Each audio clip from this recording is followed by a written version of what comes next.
announce this, but had the opportunity, so I thought I would go ahead and just do so and go live and check in, let you know I'm doing all right, and that sort of thing. So, what am I doing? So, I have been drinking only water for the last 3 days as a fast that I'm doing from the 10th to the 20th. In fact, I'm doing this with a group of people. If you want to join us, let me put the Facebook group on the screen here.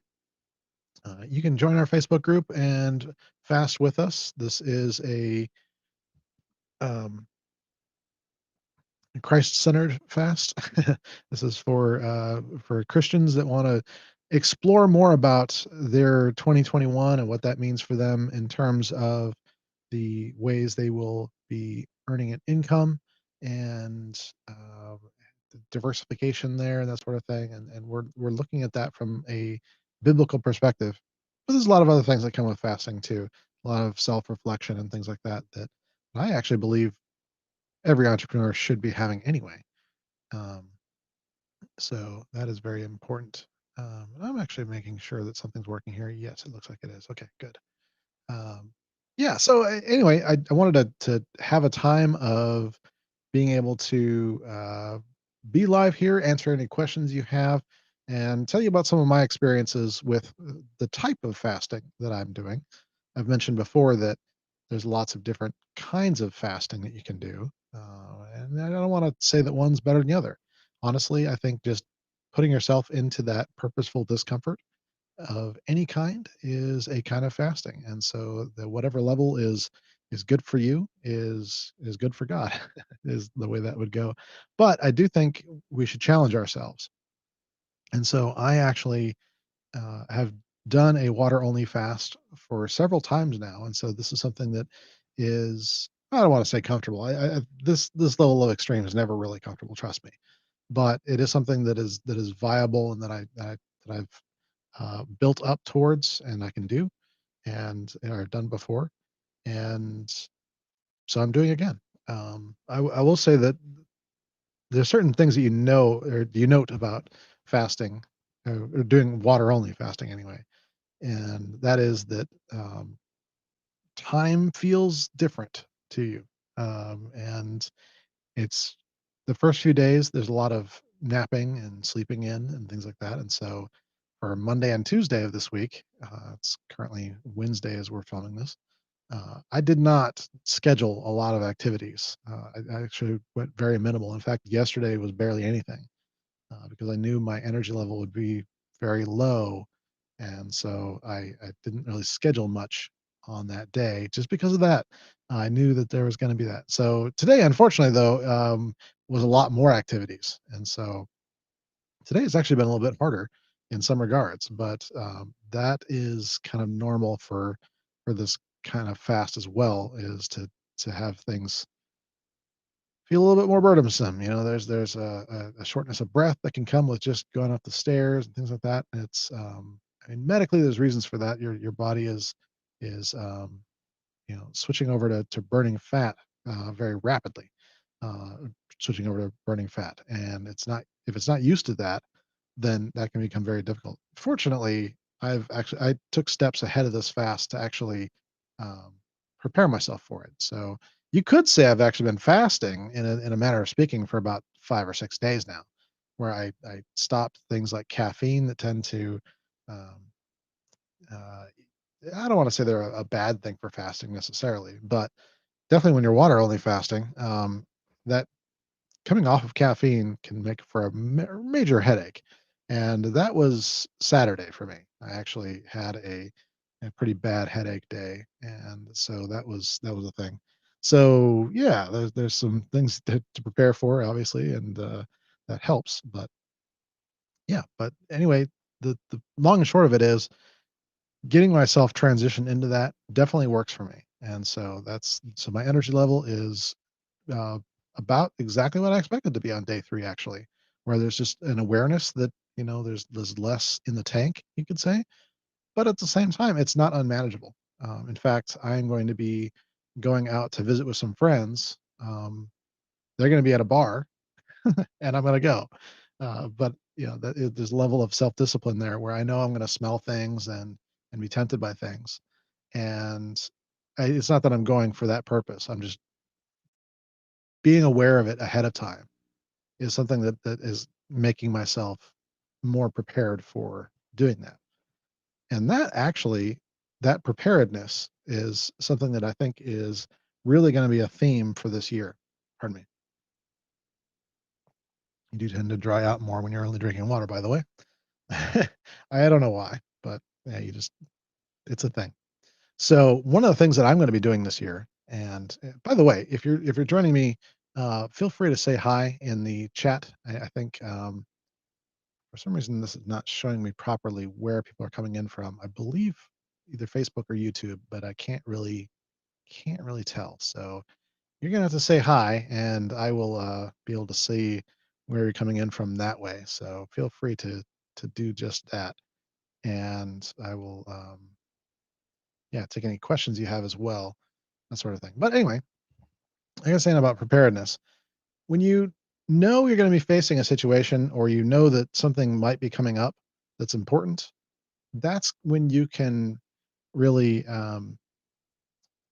be mentally prepared for that.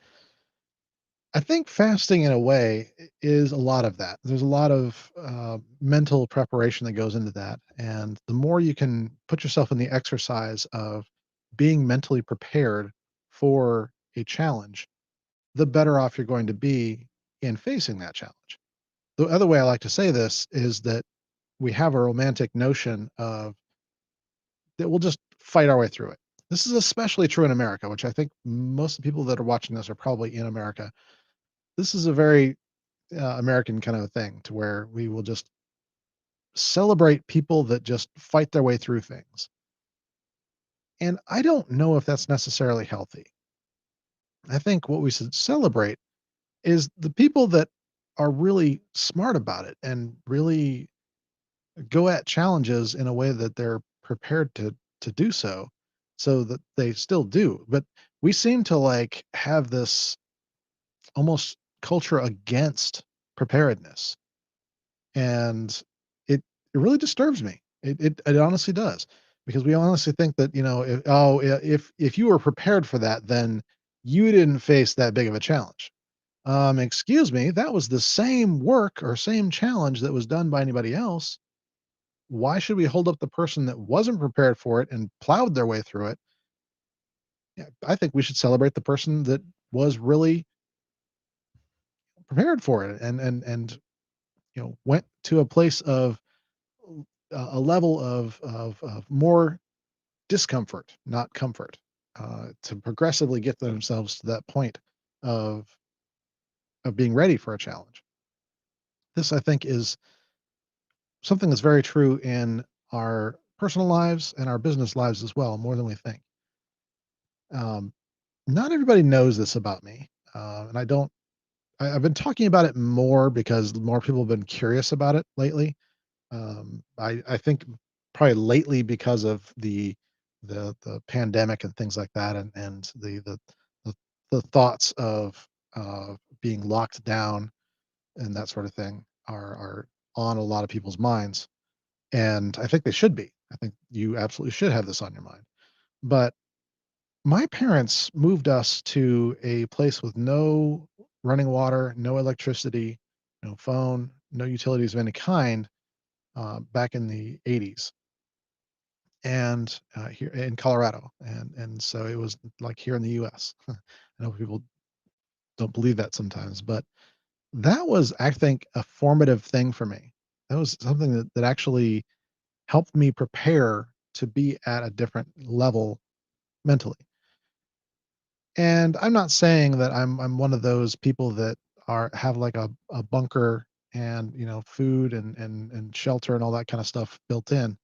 I don't wanna say that's me. It's more of just having lived through it. I can put myself into that mental ability of saying, "You know what? If if I need, let's say, water," yeah, again, water, good. If I know I'm gonna need water for maybe several weeks, am I gonna rely on that coming from the tap, or am I gonna have another? source for that. So we have bottled water enough to last. Actually, I think at this point, kind of by accident, we actually have enough to last about 2 or 3 months at this point. Like I said, not on purpose, but for drinking anyway. For other water, there's other steps to prepare. If you know that's going to be a thing, but um, that's another issue entirely. It's not really the kind of things that I think are practical to prepare for. The things that are practical to prepare for are things like having enough food and having enough set aside, right? That is the notion of preparedness. Now it's not comfortable because you're kind of spending money up front kind of thing. There's some things about it that can feel a little awkward, especially when you're just learning to store things properly for the first time, and using your freezer or getting another one like we did recently, just to have that preparedness ahead of going into a time when we know we might not be able to go to the store as frequently or go out to eat or things like that. So you prepare for that. That's the kind of things that I'm talking about. I'm not talking about a hoarding. Um, Jesus said we shouldn't store up in barns where decay can set in, or the moth can destroy, that sort of thing. And I think that's a weird conflict between some other things in terms of what he said and what the Bible said about being prepared for the future. It's a weird kind of thing, and I think really what it comes down to is our mindset. Having enough set aside makes sense. I know that we can be helpful towards a lot more people because we have the ability to care for ourselves, and we've thought ahead for these kind of things. And I know that there are other people in our lives that have thought ahead on other things, and that we could probably rely on them if we need to. I try to learn from them, and they try to learn from me, and that's a good thing. But the idea here is that we won't be perfectly prepared. That's just not a reality. That part of the romantic notion is kind of real.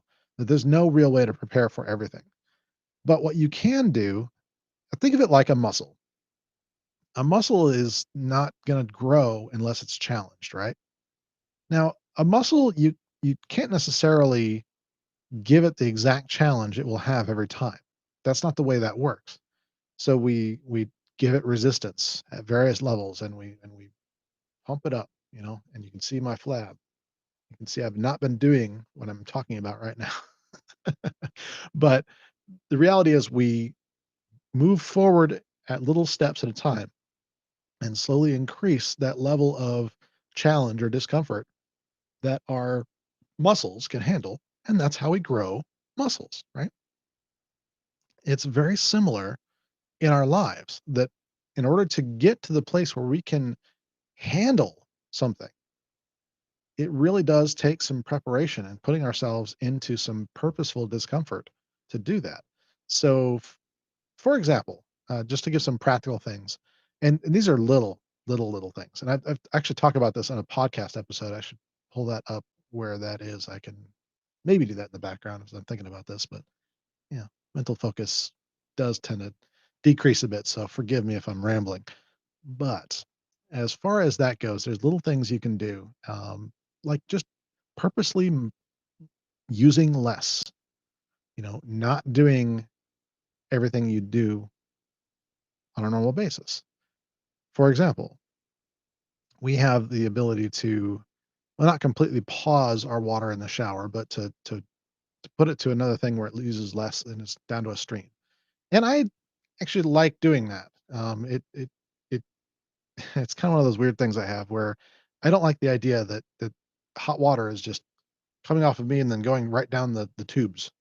It's just it's the amount of energy and whatnot that's there is to me, beyond what I need. It's not serving a purpose at that point.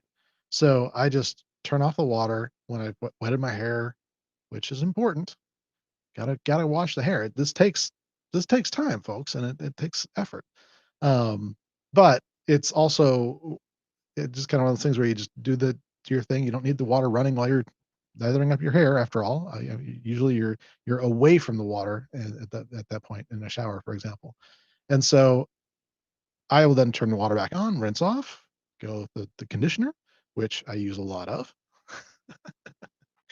But actually, I didn't today, and I'm really regretting it. You can see how it's a little bit ratty. So I should have used some conditioner today, but I didn't. But the point here is that you you can take little steps that just do little things, and those small little things are what build up to an kind of an economy of preparedness and a mindset. This can do a lot of different things, and this is actually one of the things I've been thinking about, and maybe y'all can give some feedback at some point as to uh, if this message resonates in a way that's significant. I actually had the podcast going. I actually shut it down at I can't remember exactly when that was, and I've been thinking about starting up like a new season of the podcast and that sort of thing. But I I kind of hesitate just because I sometimes wonder if it's the right time for me. But one of the themes of the podcast was just what I'm talking about is doing little things to build up a entire I, I said economy earlier, but you can also think of it as a overall mindset, you know, of being somebody who wants to leave the world a better place and wants to do that. So episodes are still there. You can go to btyfi.net. That's better than you found it is the name of the podcast. So btyfi.net and get a link to the episodes there. We're going to be working on shifting some things about that, obviously, but for the time being, that's there. Those are available. There's several episodes that are great. But for me, from a spiritual standpoint, this is kind of where things get interesting because we know we need to rely on God and that Jesus tells us that his yoke is easy, that his burden is light. So what does that mean in terms of preparedness? Well, for me, what that usually means is, and I don't know why this just shows up as Facebook user, but hi. I don't know why that's doing that today. Usually it shows me the names, but I apologize. I don't know who you are, but hello. um, but from a spiritual standpoint, I think there is a level of preparedness that we can do with this, and this comes down to the things that I'm actually challenged with, and I will admit that I'm not doing as well as I should, and that is a daily practice of study, meditation, and prayer. And I am one of those entrepreneurial persons that really gets a little crazy. Oh, hey, it's Karen. Hey, Karen. Good to see you. Um, but I actually try to do too much in a day, and I'm not saying I'm one of those people that just like bolts out of bed and starts going with the day and that sort of thing. That's not real. That's not truly what I am. But at the same time, I always kind of feel a type of guilt about the hours in the day, especially if I sleep in, which I've been doing a lot of lately, not just from the fast, but just lately. Um, there's a certain level of like, well, I need to get going. I need to get going. And if I'm not in the habit of spending time with my creator, if I'm not in the habit of having that relationship, he's not pushy. He's not going to push his way in.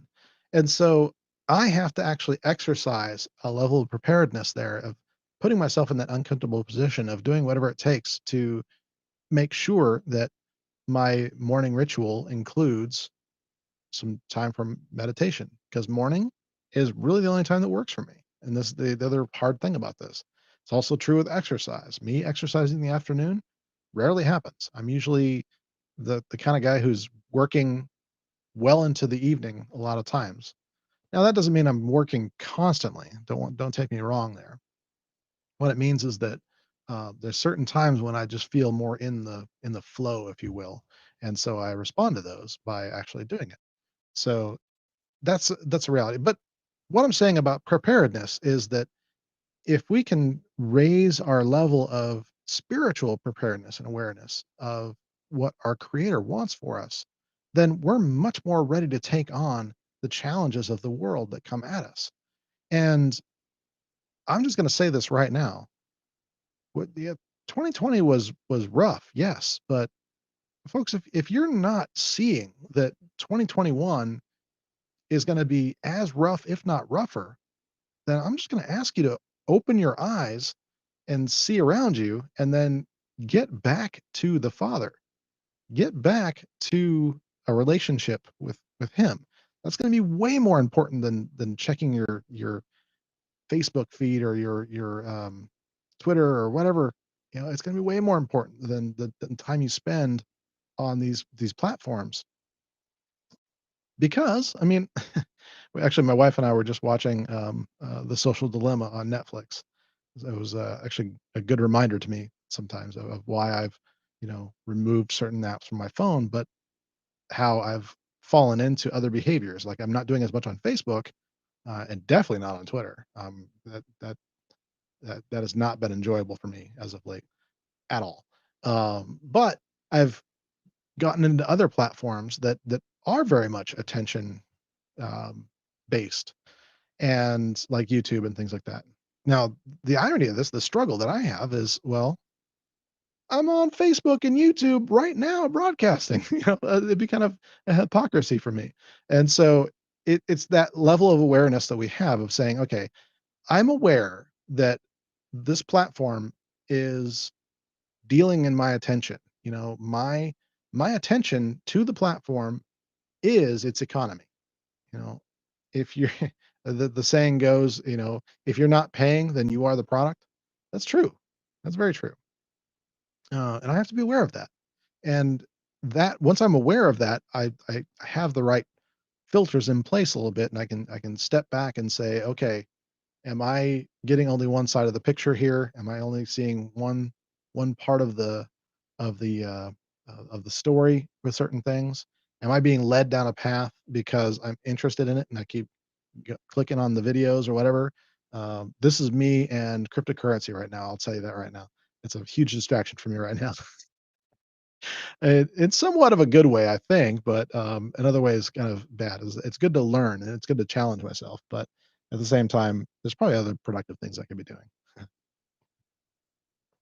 So, in terms of that going, that level of being prepared for what's coming at you is an example. But ultimately, for me, it comes down to I choose to use these platforms for the good that they were intended to provide. I'll say that one more time. I choose to use these platforms for the good that they were intended to provide. You listen to all the creators and all the people that have made these platforms. They didn't intend a lot of negative things that have happened. Um, they sometimes feel guilty about it. Sometimes they just feel rich. It depends on who you're talking to, I guess. But the reality is that at its core, these things were meant to bring people together. And there's an allegory for that in our lives, I think.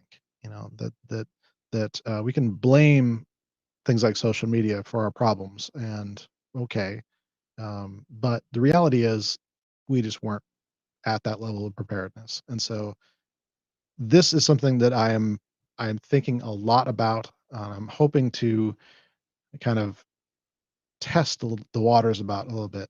Um, that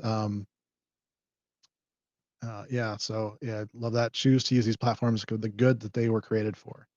Yeah, put that up on the screen. Thank you. um, but the honest truth is that this is something that it's on my heart for a long time now, and something that has been up on my board as something to explore. I'm considering writing a book about the topic and going in deeper. I've wanted to do like a TEDx talk on this for a while. If you can't tell, I'm a little passionate about it. And so can I condense this into like 12 minutes? Well, that's the challenge, right? Can I get some concise and thought-provoking insights into that? But that's something I'm looking at again for 2021. 2020 really threw a loop for things like TEDx and TED Talks, just because of people not gathering. So I kind of got a pass on that, but I'm trying to discern if this is something that I should be sharing more, which is great. I mean, it's really kind of a singular thing. There's no like platform around that necessarily, and so it's really something to just do. That being said, obviously, there's other things that I'm still looking at for 2021, and I'm still exploring. And so, in the next few days, I'm going to be exploring more about the parable of the talents and looking more into, okay, what does this mean for me right now? And I can tell you some basic observations that I've had, and I'll probably save that for another day because honestly, that my throat is starting to go already. I've been actually in front of this camera for the majority of the day. Karen knows that. She was actually at a meeting with me, a mastermind earlier today. But yeah, so it can be a bit much when you're talking and being lights on, all that sort of stuff for so long. So during a fast, a little bit more so of a challenge, but nonetheless, I did want to let you know that obviously I'm doing fine, and yeah, if you were to ask me what to pray for me right now, it would be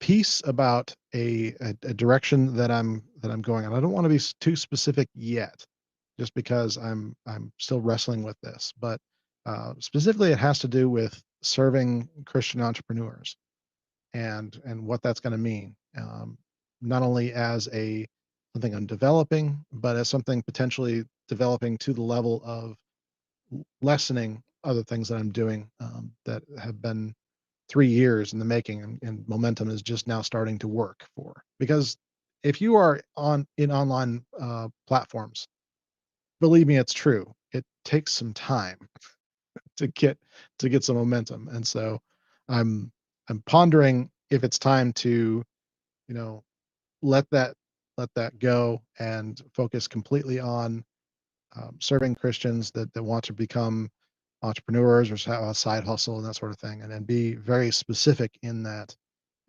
um, in that goal. So if that's something that you could pray for sure to give me some clarity on that, because I'm honestly not sure. I'm not sure if I should be more the well, like the discussion I was having at church on Sunday actually was that Jesus was a carpenter, right? It was, and Paul was a tent maker, and Peter was a fisherman, and we have all these things we know about their lives, that are not just like full time ministry kind of things or whatever. Um, so I'm balancing that with, am I okay doing both? Am I doing one, doing, some sort of hybrid, or should I just, really let the other things uh, go to the side a little bit more, let other people take over with that, and while I take on some other things, I'm really not sure, and so that's really where I'm putting some things forward right now with God on that, and saying, okay, this is what I'm seeking for. I need you to tell me if this is where I'm supposed to go. And I honestly believe that guidance will come. If you ask, you'll find. Problem is, these first few days, I haven't really been doing a great job of asking, which is why I'm glad we're fasting until the 20th, is because we can have some more time to do that. So one more time before I go, I'll put up the link to the Facebook group. So that is facebook.com/groups/11 talents 2021 JAN. So this is the January group for this. One of the things I will say is that I definitely intend to do more of these this year, more times of fasting, potentially even quarterly. So if that's something that interests you, let me know.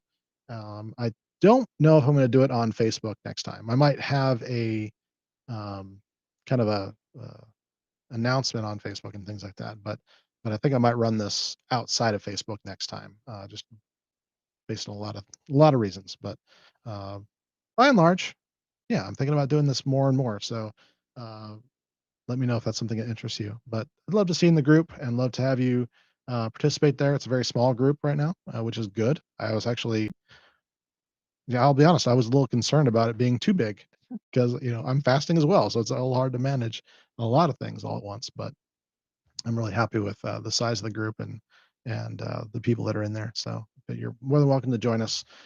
Just click on that link and um, what do you do? You do the thing with the questions and agree to the terms, and we're good to go. It's a private group.